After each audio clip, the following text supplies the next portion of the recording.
এই বাড়ির একটা ইটের প্রতিও তোর কোনো অধিকার নেই, তাই আমি তোকে এই বাড়িতে থাকতে দিব না। নিজেদের ব্যবস্থা নিজেরা করে নে। না করেছিলাম, বেশি বাড়াবাড়ি করিস না। শুনিসনি আমার কথা? আমার কথা মতো চললে সব ঠিক থাকতো। অন্তত এই বাড়িতে মাথা গোছার ঠাইটুকু পেতি, এখন সেটাও পাবি না। নিজের রাস্তা নিজে দেখ।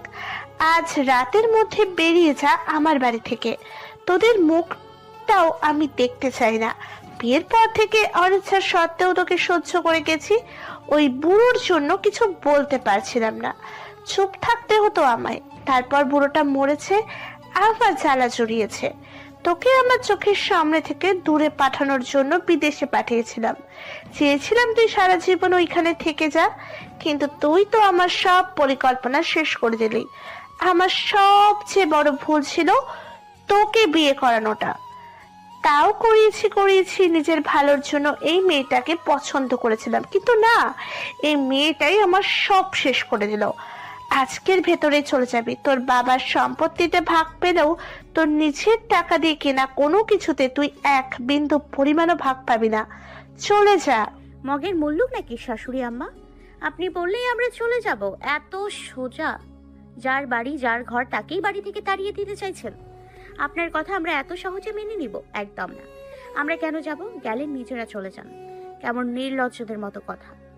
জ্যোতির কথায় তাসলিমা বানু চিল্লিয়ে বলে ওঠে, এই মেয়ে, একদম আমার সাথে এমন ভাবে কথা বলবে না, নয়তো আমার থেকে খারাপ কেউ হবে না। এমনিতেও আপনার থেকে খারাপ নেই এই দেশে এবং পুরো পৃথিবীতে। এত চাটাং চাটাং কথা না বলে বের হও আমার বাড়ি থেকে। রাস্তায় গিয়ে কুকুর বেড়ালের মতো সংসার পাতো, তাহলে 2 দিনের ভেতর সব তেজ হয়ে যাবে। আমি তো আমার তেজ শেষ করার জন্য আসিনি নকল শাশুড়ি আম্মা, আপনার তেজ কমানোর জন্য এসেছি। ইরহান, এই মেয়েকে নিয়ে বিদায় হতই। আমার আর তোদের সহ্য হচ্ছে না। তোদের দেখলেই শরীরে যেন আগুন জ্বলছে। তোদের মুখও আমি দেখতে চাই না। আমরা যাব না নকল শাশুড়ি আম্মা। দেশে আইন কারণ আছে, ভুলে যাবেন না। আপনি সব নিজের নামে করে নিলেই তো হলো না। আর গ্রামে মেম্বার চেয়ারম্যানও রয়েছে, ওদের কাছে গেলেই আমরা আমাদের সব ফিরে পাবো। জ্যোতির কথা শুনে সকলেই উচ্চস্বরে হেসে দেয়। মেম্বার চেয়ারম্যান কি করবে? এখন মুখের কথা কিছু হবে না, এখন কাগজপত্র কথা বলে। আর এখন মেম্বার চেয়ারম্যান টাকা বোঝে। টাকা দিলে পোল্ট্রি মারতে 2 সেকেন্ডও নেবে না। যার টাকা আছে তারা তার কথাই বলবে। বলে ইমন হাসতে থাকে। পৃথিবীটা টাকার গোলাম। টাকা আছে, সব আছে, তোমাদের কথার মূল্য কেউ দিবে না। হয়তো কয়েকজন এসে হতাশ করে সান্ত্বনা দিবে, এই ব্যতীত কিছুই করতে পারবে না। জ্যোতির শরীর জ্বালা করছে এদের কথা শুনে। এতটুকু জীবনে অনেক মানুষ দেখেছে, কিন্তু এদের মতো খারাপ আর কাউকে দেখেনি। এরা সব সীমা অতিক্রম করে ফেলেছে। জ্যোতির ইচ্ছে করছে সব ভেঙে গুড়িয়ে দিতে। নিজের রাগকে সামলে ইরহানের দিকে চোখ তুলে তাকায়। ইরহান এদের কথা শুনতে পেরেছে কিনা জানে না জ্যোতি, কি যেন এক মনে ভাবছে। জ্যোতি এবার ইরহানের হাত ঝাঁকিয়ে বলে, আপনি চুপ করে আছেন যে, কিছু বলছেন না কেন এদের? জ্যোতির ধাক্কাতে ইরহানের হুঁশ আসে। জ্যোতি, রুমে গিয়ে আমার সবকিছু গুছিয়ে নাও। মানে কি বলছেন এসব? আপনার মাথা ঠিক আছে? আপনি সত্যি নিজের সব কিছু ছেড়ে এদের কথাই এদের সব দিয়ে চলে যাবেন? তোমাকে যা বলছি তুমি গিয়ে তা করো। কিচ্ছু করবো না, কোথাও যাব না। আমরা কেন যাব? গেলে ওরা যাবে। আপনিও কোথাও যাবেন না, আমিও কোথাও যাব না। জ্যোতি, আমি কি বলেছি কানে যায়নি তোমার? কথাটা বেশ তীব্রভাবে বলে ইরহান। জ্যোতি আর কিছুই বলতে পারেনি। ছলছল চোখে একবার ইরহানের মুখে তাকিয়ে চলে যায়। ইরহানের কথায় সকলের মুখে হাসি। একটা কাজের কাজ করেছিস, মাথায় দেখা যায় বুদ্ধি আছে। একটু শুধু শুধু ঝামেলা করে কিছু লাভ হতো না, তাই বুঝে গেছিস। চাইলে আজকে রাতটা থেকে যেতে পারিস। আমি আবার এতটাও নির্দয় নই, বুঝলি? মা ডেকেছিস, এইটুকু তো করতেই পারি তোর জন্য। আপনাকে আমি মা নামক পবিত্র স্থান দিয়েছি, ভাবতেও আমার লজ্জা লাগছে। ছি, মা শব্দটাকে আমি এতদিন অপমান করে এসেছি। তাসলিমা বানু মা হওয়ার কোনো যোগ্যতাই রাখে না। আজ আমি ইরহান, একটা কথা বলে যাচ্ছি তাসলিমা বানো, যাদের জন্য আজ আমার সবকিছু কেড়ে নিয়ে আমাকে নিঃস্ব করলেন, সেই তারাই একদিন আপনাকে তাদের জীবন থেকে ভিখারির মতো তাড়াবে। এই ইরহানকেই আপনার একদিন কাজে লাগবে। সেদিন কিন্তু আপনাকে আমি ফিরিয়ে দিব না, কারণ আমার মনটা আমার জন্মদাত্রী মায়ের মতো উদার। উদাহরণ দেওয়ার নিশ্চয়ই দরকার নেই। এই যে যেমন আজ সব আপনাদের দান করে দিলাম, এতদিন ঘুড়ির লাটাই নিজের হাতে শক্ত করে ধরে সুতো নিজের হাতে রেখে ওড়ালাম। সেই ঘুড়ি যখন বেসামাল হয়ে সুতো দিয়ে আমার হাত কাটায়, তাহলে সেটা ধরে রাখার আর আমার কোনো দায় নেই। কেটে দিলাম সুতো, এখন যত উঠতে পারো উড়ুক। কথাটা বলেই ইরহান চলে যায়। জুথি, আসো, তোমাকে তোমার দাদির কাছে দিয়ে আসি। কথাটা বলে ইরহান রুমে ঢুকে জ্যোতির পাশে গিয়ে দাঁড়ায়। জ্যোতির রাগ উঠে যায়। ইরহানের মুখে কথাটা শুনেই চিল্লিয়ে বলে, কি বললেন আপনি? ওরে বাবা, আস্তে, এত রেগে যাচ্ছ কেন জুথি রানী? রাগার মতো কথা বলবেন তো রাখবো না তো কি করব? কথাটা বলে জ্যোতি তার কাজে আবার মন দেয়। এখনো পোপাচ্ছে মেয়েটা। ইরহান জ্যোতির মুখের দিকে তাকিয়ে রয়। মাত্রই ইরহান রুমে আসে। দরজার পাশে এসে দেখে জ্যোতি এক হাতে চোখের পানি মুছছে আর আরেক হাতে সবকিছু গোছগাছ করে ব্যাগে নিচ্ছে। তাই ইরহান ইচ্ছে করে জ্যোতিকে তার দাদির কাছে দিয়ে আসার কথা বলেছে, জ্যোতিকে রাগানোর জন্য। জ্যোতি এক মনে তার কাজ করে চলেছে। ইরহানের দিকে ফিরেও তাকাচ্ছে না, আর না ইরহানের সাথে কোনো কথা বলেছে। ইরহান বুঝতে পারছে জ্যোতি তার সিদ্ধান্তে প্রচুর কষ্ট পেয়েছে, সাথে রেগেও আছে। তাই তার বহিঃপ্রকাশ হিসেবে অশ্রুরা এসে চোখের কোণে জায়গা করে নিয়েছে। ইরহান জ্যোতিকে ডাকে। জুথি, এদিকে এসো, তো কথা আছে। জ্যোতি তবু ইরহানের কথা শুনে না, না ডাকে সাড়া দেয়। সে তাড়াতাড়ি তার কাজ করছে। ইরহান জ্যোতির একটা হাত টেন দিয়ে জ্যোতিকে নিজের সামনে এনে দাঁড় করায়। জ্যোতি ইরহানের হাত থেকে ছাড়া পাওয়ার জন্য হাত মোচড়ামুচড়ি করে, কিন্তু পারে না। প্রায় অনেক সময় করার পরও যখন ছাড়াতে পারলো না, তখন হাল ছেড়ে দেয়। চুপ করে মুখটা অন্যদিকে ঘুরিয়ে রাখে। জ্যোতির কাণ্ডে ইরহান মিটমিটিয়ে হাসে। কি হলো জুথি রানী, শক্তি শেষ? এইটুকুতেই হাঁপিয়ে হাল ছেড়ে দিলে? দেখলে তো, তোমার বরের হাতে অনেক শক্তি। তোমার মতো পুচকে মেয়েকে কিছু একটা করে ঠিক খাওয়াতে পারবে। ইরহান জ্যোতির থুতনিটা ধরে নিজের দিকে ফিরিয়ে বলে, জুথি রানী, আমার দিকে তাকাও।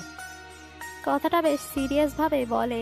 এত সময় ইরহানের কথায় রসিকতা থাকলেও এখন নেই। জ্যোতি ইরহানের দিকে চোখ তুলে তাকায়। আমার উপর কি খুব রাগ হচ্ছে? জানি না। রাগ হলে এই যে এই অধম তোমার পাশে দাঁড়িয়ে আছে, যা শাস্তি দেওয়ার দিয়ে নিজের রাগ কমিয়ে ফেলো। নিজের ভিতর রাগ পুষে রাখতে নেই, এটা খুবই মারাত্মক জিনিস। একটা মানুষকে ধ্বংস করতে তার রাগই যথেষ্ট। আপনাকে আমার রাগ নিয়ে না ভাবলেও চলবে। কি বলবেন বলুন। আমি যে সিদ্ধান্তটা নিয়েছি না, অনেক ভেবেচিন্তে নিয়েছি। এমনিতেও এই লোকগুলোর সাথে থাকলে ভালো মানুষও অসুস্থ হয়ে যাবে। মানসিকভাবে এক সেকেন্ডের জন্য এদের জন্য শান্তি পাবো না। এরা অসুস্থ মস্তিষ্কের লোক, এদের সাথে আমাদের একদম থাকা ঠিক হবে না। এই লোকগুলো টাকা ছাড়া কিছু বোঝে না, সম্পর্কের কোনো মূল্য বোঝে না এরা। অতিরিক্ত টাকালোভী মানুষগুলো খুব ভয়ঙ্কর হয়। এরা টাকার জন্য কোনো পাপ কাজ করতেও পিছুপা হয় না। আমি চাইলে অনেক কিছু করতে পারতাম, কিন্তু এসব করতে আমার মন সায় দিচ্ছে না। এরা অনেক বুদ্ধি করে সব কিছু করেছে। আমি যেই অ্যাকাউন্টে টাকা পাঠাতাম, কিছুদিন আগে কি একটা সমস্যার কথা বলে অ্যাকাউন্ট থেকে সব টাকা তুলে আরেক অ্যাকাউন্টে জমা রেখেছে। জায়গা জমি সবই তো ওই মহিলার নামে করেছে। এসব করতে গেলে অনেক ঝামেলা পোহাতে হতো, তাও সব ফিরে পেতাম কিনা সঠিক জানা ছিল না। এসব করতেও অথবা টাকার প্রয়োজন। টাকা ছাড়া মানুষ এখন এক পাও এগোবে না। এতদিন ভালোবাসা পাওয়ার আশায় এতটাই কাতর ছিলাম, এদের ছলনা ধরতে পারিনি। আমার বাবা হয়তো গরিব ছিলেন জুথি, কিন্তু আমাদের গ্রামে ওনার অনেক সম্মান ছিল। সকলের প্রিয় ছিলেন তিনি। আমার বাবার কথার মূল্য ছিল গ্রামের মানুষের কাছে। এসব করলে মানুষ কি বলবে? আমার বাবার রেখে যাওয়া সম্মান সব ধুলোয় মিশে যাবে। ওই লোকটার তো কোনো দোষ নেই। আমার ভাবতেও ঘৃণা লাগছে, ওই অমানুষগুলোর শরীরে আমার বাবার রক্ত বইছে। আমার বাবার সন্তান হয়ে দুইটার একটাও আমার বাবার মতো হয়নি। সব ওই তাসলিমা বানুর বৈশিষ্ট্য পেয়েছে। এদের মুখ দেখতেও আমার ইচ্ছে করছে না জুথি। আমি এখানে থাকলে দম বন্ধ হয়ে মরে যাব। আমার এসব কিছু চাই না। আমার বিলাসিতা লাগবে না, আমার শান্তি দরকার। আমি কোনো প্রতিবাদ না করে আমাকে তোমার কাপুরুষ মনে হচ্ছে, তাই না? খারাপের সাথে আমিও খারাপ হতে চাই না। কেউ কখনো কাউকে ঠকিয়ে বেঁচে যায় না। একদিন না একদিন সেটার ফল ঠিক ভোগ করবে। আমি সব আল্লাহর উপর ছেড়ে দিলাম। উনি এদের শাস্তি দিবে, হয়তো 2 দিন পর, নয়তো 2 বছর পর। কোনো না কোনো দিন ঠিক শাস্তি পাবে। ওদের ভালো করে ডানা ঝাপটে পড়তে দাও জুথি। একদিন ঠিক ডানা ভেঙে পড়বে। একটা কথা আছে জানো তো, পিপিলিকার পাখা গজায় মরিবার তরে। যদি ইরহানের কথাগুলো মন দিয়ে শুনছে, মনে মনে ভাবে লোকটা এত ভালো কেন, তাই ঠিক করে নেয় ইরহান যা বলবে তাই সে মেনে নিবে। সবাই তো আর প্রতিশোধ পরায়ণ হয় না, তাই যদি চুপচাপ আবার সব গোছানোর কাজে মন দেয়। এদিকে তসলিমা বানুকে ঘিরে গোল বৈঠক বসিয়েছে বাড়ির সকলে। ঈশান হাতে মলম লাগাতে লাগাতে বলে, অবশেষে বিনা ঝামেলায় আপদ বিদায় হতে যাচ্ছে। আমি ভাবলাম সহজে সব ছেড়ে দিতে রাজি হবে না, হয়তো বুঝে গেছে ঝামেলা করে কোনো লাভ নাই, তাই চুপচাপ চলে যাচ্ছে। এখন শুধু টাকা দিয়ে আয়েশ করে জীবন চলবে। তসলিমা বানু চুপচাপ বসে আছে, কোনো কথা বলছে না। ইমন তসলিমা বানুকে লক্ষ্য করে বলে, মা, তুমি চুপচাপ বসে আছো কেন? তোমার তো এখন খুশি হওয়ার কথা। তসলিমা বানু ছেলেদের দিকে তাকিয়ে বলে, তোরা এবার নিজের রুমে যা, আমি একটু বিশ্রাম নেব। তসলিমা বানুর কথায় সকলে সম্মতি জানিয়ে রুম থেকে চলে যায়। তসলিমা বানু চোখ বন্ধ করে শুয়ে থাকে। জ্যোতির গোছগাছ সব শেষ, তেমন কিছুই নেওয়ার নেই কিংবা নিবে। নিজের 2টা জামা কাপড়ও প্রয়োজনীয় কাগজপত্র কয়েকটা। জুথি, সব ঠিকঠাক মতো নিয়েছো? হুম। আমার পাসপোর্ট আর কাগজপত্রগুলো ভালো করে আবার চেক করে দেখো নিয়েছো কিনা। পরে যেন আর এখানে পা রাখতে না হয়। আমি আর চাই না এখানে পা রাখতে। জ্যোতি আবার সব চেক দিয়ে বলে নিয়েছে। ওকে, তো চলো জুথি রানী, এবার বেরিয়ে পড়ি। কথাটা বলে ইরহান হাত বাড়িয়ে দেয়। জ্যোতি ইরহানের হাতটা শক্ত করে ধরে বলে, কোথায় যাব আমরা বোকা পুরুষ? দেখি কোথায় যাওয়া যায়। ভাবতেছি গাছতলা গিয়ে থাকবো বউকে নিয়ে। তারপর খড়কুটো জোগাড় করে বাসা বানাবো। খড়কুটোর বাসা দারুণ হবে না ব্যাপারটা?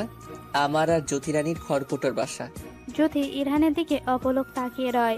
ইরহান জ্যোতির চাহনি দেখে বলে, কি ব্যাপার, তুমি কি আমার খড়কুটোর বাসাতে থাকতে রাজি নও? বলতে পারো, তাহলে তোমাকে তোমার দাদির কাছে পাঠিয়ে দেই। জ্যোতি ইরহানের পেটে চিমটি কেটে বলে, একদম মেরে দিব বোকা পুরুষ। আমাকে কোথাও দিয়ে আসার চিন্তাও মাথায় আনলে। বোকা পুরুষ কোথাকার, সব সময় আপনার বোকামি আমি সহ্য করব না, বলে দিলাম। ইরহান জ্যোতির দিকে তাকিয়ে বলে ওঠে, আমার বোকামিতে যদি তোমার ভালোবাসার শাসনগুলো পাওয়া যায়, তাহলে আমি সারা জীবন তোমার বোকা পুরুষ হয়ে থাকতে রাজি। আমার বোকা পুরুষ হয়ে আমার কাছেই থাকেন, এরপর অন্য কারোর কাছে বোকামির পরিচয় দিলে মাথা ফাটিয়ে দিব। আপনার এই দয়ালু মনোভাব যেন আজই শেষ হয়।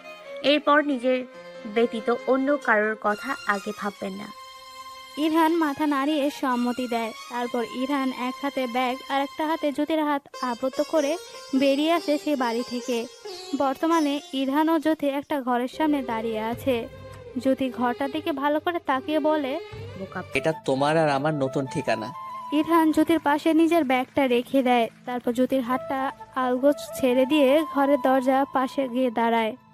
দরজার পাশে বসে পড়ে। কাঠের দরজার চৌকাঠের নিচ দিয়ে যে ফাঁকা জায়গাটা আছে সেখান দিয়ে হাতটা একটু ভেতরে ঢোকায়। জ্যোতি চুপচাপ ইরহানের কাজ দেখছে। ইরহান হাত দিয়ে দরজার নিচ থেকে কিছু একটা বের করে এনেছে, খুবই ছোট্ট একটা জিনিস। জ্যোতি বুঝতে পারলো না কি সেটা। ইরহানের হাতের দিকে তাকিয়ে মাথা উঁচিয়ে দেখার চেষ্টা করলো জিনিসটা কি। জ্যোতির উকিঝুঁকি দেখে ইরহান নিজেই তার হাতে রাখা জিনিসটা জ্যোতির সামনে তুলে ধরে ভ্রু উঁচায়। একটা ছোট চাবি। বোকা পুরুষ, কিসের চাবি? তোমার আর আমার খড়কুটোর বাসার চাবি এটা, বুঝলে? এই ঘরের চাবি। হুম। তারপর ইরহান চাবি দিয়ে খুব দ্রুত তালাটা খুলে ফেলে। দরজা না খুলে পিছনে ফিরে জ্যোতির দিকে তাকায়। তারপর কিছু একটা ভেবে বলে, আমি 2 মিনিটে আসছি, তুমি একটু দাঁড়াও জ্যোতি রানী, এখানেই দাঁড়াবে, ঘরে ঢুকবে না কিন্তু। জ্যোতি ইরহানকে মাথা নাড়িয়ে সম্মতি দেয়। ইরহান কয়েক কদম গিয়েও আবার ফিরে তাকিয়ে বলে, তুমি আবার ভয় পাবে না তো জ্যোতি রানী? ইরহানের কথায় জ্যোতির মুখে হাসি ফুটে ওঠে। আরে বোকা পুরুষ, আপনি যান, আমি একটু ভয় পাবো না। আপনার জ্যোতি রানী এত ভীতু না। ইরহান একটা হাসি দিয়ে চলে যায়। জ্যোতি ইরহানের যাওয়ার দিকে তাকিয়ে আশেপাশে চোখ বোলায়। রাত প্রায় অনেক হয়েছে, এদিকটাতে একটু অন্ধকার। এত সময় ইরহানের মোবাইলের আলো জ্বালানো ছিল, তাই সব দেখা গেছে। অন্ধকার দেখে হয়তো তার বোকা পুরুষটা ভেবেছে সে ভয় পাবে। বেশি সময় অপেক্ষা করায়নি ইরহান, কিছু সময় পরই ফিরে এসেছে। তবে এখন আর ইরহানের হাতের মোবাইলে আলো নেই। অন্ধকারে হালকা দেখা যাচ্ছে, মনে হচ্ছে ইরহানের হাতে কিছু একটা আছে, কিছু একটা এনেছে সে। তবে জ্যোতি বুঝতে পারলো না ইরহান কি আনতে গিয়েছিল। আপনার হাতে কি বোকা পুরুষ? আমার রানীকে তার খড়কুটোর রাজত্বে বরণ করার জন্য কিছু একটা এখনই দেখতে পাবে। আমি কিন্তু একটু একটু ধারণা করতে পারছি কি হাতে। মিষ্টি ঘ্রাণটা কিন্তু নাকে লাগছে। ইরহান জ্যোতির কথার প্রতিউত্তরে কিছু না বলে দরজাটা কাঁধ দিয়ে ধাক্কা দিয়ে খুলে ভিতরে ঢুকে যায়। যদিও ইরহানের পিছন পিছন এগিয়ে গিয়ে ঘরের ভেতরে পা রাখবে, ঠিক সেই মুহূর্তে ইরহান বলে ওঠে, জ্যোতি 1 মিনিট ঢুকো না। জ্যোতি ইরহানের কথায় ভড়কে যায়। কি করতে চাইছে কিছুই বুঝতে পারছে না। তার মধ্যে হুট করে চোখের সামনে আলো জ্বালায় জ্যোতি, চোখ মুখ কুঁচকে ফেলে। তারপর কিছু একটা স্বাভাবিক হয়ে চোখ পিটপিট করে তাকায়। ইরহান ঘরে বাতি জ্বালিয়েছে। তারপর ইরহান জ্যোতির সামনে এসে দাঁড়ায়। ইরহানের হাত ভর্তি বকুল ফুল, ফুলের মিষ্টি ঘ্রাণ এসে নাকে বারংবার বাড়ি খাচ্ছে। এই ছোট্ট খড়কুটোর বাসাতে তার রানী সাহেবাকে স্বাগতম। ফুলগুলো ছিটিয়ে ইরহান জ্যোতির ওপর ফেলে তারপর বলে, ভিতরে প্রবেশ করুন আমার গরিব রাজ্যের রানী সাহেবা। বলে হাত বাড়িয়ে দেয়। জ্যোতি মুচকি হেসে ইরহানের হাতটা ধরে ঘরের ভিতর প্রবেশ করে। প্রথমবার তো কিছুই করতে পারলাম না তোমার জন্য, তাই একটু ছোট্ট প্রয়াস চালালাম। এটা ছোট্ট না বোকা পুরুষ, এটা আমার কাছে মহামূল্যবান। জ্যোতি ঘরের চারপাশে সবকিছু দেখতে থাকে। 2 রুমের ছোট্ট একটা 2 ঘর। এইটা সেই ঘরটাই যেটা এই বাড়িতে ঢুকতে সর্বপ্রথম জ্যোতি দেখেছিল। কে জানতো এটাই যে তার ঠিকানা হবে। এই বাড়িটা এই ঘর থেকে বেশ দূরে, এটা গেটের কাছাকাছি, আর ওইটা অনেকটা ভেতরে। তবে এই ঘর উল্টোমুখী করে করা। এই ঘরের পিছন দিয়ে ওই ঘরের যাওয়ার রাস্তা। এটা একটা ভালো ব্যাপার, ওই লোকগুলো যাওয়া আসা দেখতে পাবে না। ঘরের ভেতর সংসারের প্রয়োজনীয় অনেক জিনিসই আছে দেখা যায়। ছোট ছোট হাঁড়ি পাতিলও আছে। 2 বা 3 জনের সংসারের জিনিসপত্র সবকিছু খুব সুন্দর করে সাজিয়ে রাখা। তবে অনেকদিন মনে হয় কেউ প্রবেশ করেনি, তাই ধুলোবালি জমে আছে। যদি সবকিছু দেখার মাঝেই হুট করে হাতে টান অনুভব করে। ইরহান জ্যোতির দিকে তাকিয়ে বলে, জ্যোতি, এটা আমার মায়ের ছোট্ট সংসার ছিল। এই ঘরটায় আমার মায়ের ছোঁয়া রয়েছে। আমার বাবা মায়ের ভালোবাসার সংসার ছিল এই ঘরটায়। আমার ছোটবেলা কেটেছে এখানে। আমরা 3 জন এখানে থাকতাম। আমার মা তার যত্ন ভালোবাসা দিয়ে এই ঘরটা সাজিয়েছিল। এসব জিনিসপত্র আমার মায়ের করা। বাবা যখন মাকে বিয়ে করে তখন বাবা তেমন কোনো কাজ করতো না, ছোটখাটো কাজ করে 2 জনের সংসার চালাতো। দাদা দাদি বাবার বিয়ের আগেই মারা গেছে। আত্মীয় স্বজনরা জোর করে বাবাকে মায়ের সঙ্গে বিয়ে দিয়ে দেয়, নয়তো কে দেখবে বাবাকে? তেমন কেউ ছিল না বাবার খেয়াল রাখার। আত্মীয়রা তো আর বাবার জন্য সব ছেড়ে এখানে পড়ে থাকবে না। আর বাবাকে যে ওদের সাথে নিয়ে যাবে সেই সামর্থ্য ছিল না। তখন সময়টাই এমন ছিল, সকলের অভাবের সংসার। একজন মানুষ মানেই অনেক খরচা তার খাওয়া পড়ার। তাই সকলে ভেবে চিন্তা করে মাকে পছন্দ করে বাবার সাথে বিয়ে দেয়। বাবা রাজি হতে চায়নি, কারণ সে তখনও তেমন কোনো কাজই করতো না। কি খাওয়াবে বিয়ে করে? একবেলা খাবার দিতে পারলে পরের বেলা দিতে পারবে কিনা সন্দেহ। তাই জন্য পরে সকলের জোরাজোরিতে অবশেষে মাকে বিয়ে করে ঘরে আনে। আমার মা তারপর বাবার পাশে থেকে হাতে হাত রেখে সংসারটার হাল ধরে, সবকিছু করে।